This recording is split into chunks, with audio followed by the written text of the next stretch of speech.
তারেক রহমানের মিথ্যে মামলা প্রত্যাহার হওয়ায় ফুলবাড়ীতে বিএনপির আনন্দ মিছিল।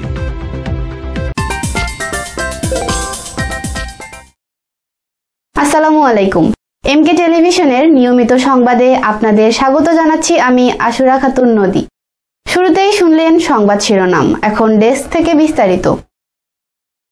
বাংলাদেশ জাতীয়তাবাদী দল বিএনপির ভারপ্রাপ্ত চেয়ারম্যান তারেক রহমানের নামে মিথ্যে মামলা প্রত্যাহার হওয়ায় ফুলবাড়ী উপজেলা ও পৌর বিএনপি আনন্দ মিছিল বের করে। 2 ডিসেম্বর সোমবার বিকেল 5টায় ফুলবাড়ী উপজেলা ও পৌর বিএনপির নেতৃবৃন্দ এই মিছিলে অংশগ্রহণ করেন। এ সময় উপস্থিত ছিলেন ফুলবাড়ী উপজেলা পৌর বিএনপি, যুবদল, স্বেচ্ছাসেবক দল, ছাত্র দল সহ অঙ্গ সহযোগী সংগঠনের নেতৃবৃন্দ।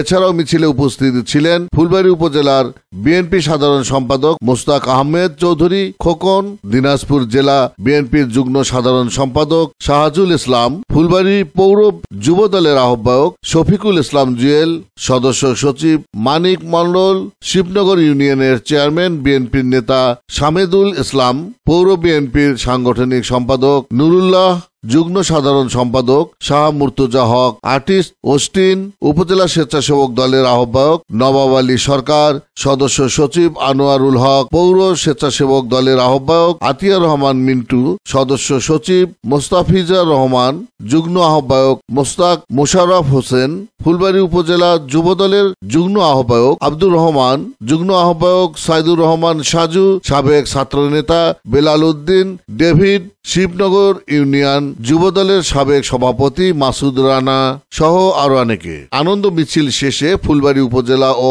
পৌর বিএনপির কার্যালয়ের সামনে সংক্ষিপ্ত আলোচনা সভা অনুষ্ঠিত হয়। আলোচনা সভায় উপজেলা বিএনপির সাধারণ সম্পাদক মোস্তাক আহমেদ চৌধুরী খোকন বলেন, তারেক রহমানের নামে সমস্ত মিথ্যে মামলা প্রত্যাহার করায় আমরা আনন্দ মিছিল করেছি। অতি দ্রুত তারেক রহমান বাংলাদেশের মাটিতে ফিরবে। সেদিন বাংলাদেশের মানুষ তাকে বরণ করার জন্য স্বতঃস্ফূর্তভাবে ঢাকায় অবস্থান করবে।